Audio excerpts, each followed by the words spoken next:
من مدينة فاس. القصة ديالي اخي، مشيت كنقلب على الوليد ديالي 7 سنين في السودان، جيت بوليداتي اذا بك كنتفاجئ بهاد الوالده والاخ في عمره 32 سنه والاخت في عمرها 41 سنه، مع العلم ان الاخ مريض نفسي مستولين لي على ديك الدويره.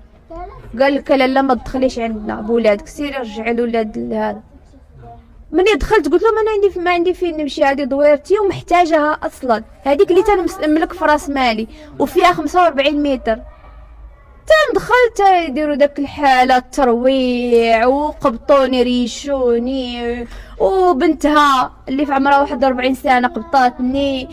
كيتنمروا لي بولادي. قال لك لا تخرجي من هنا.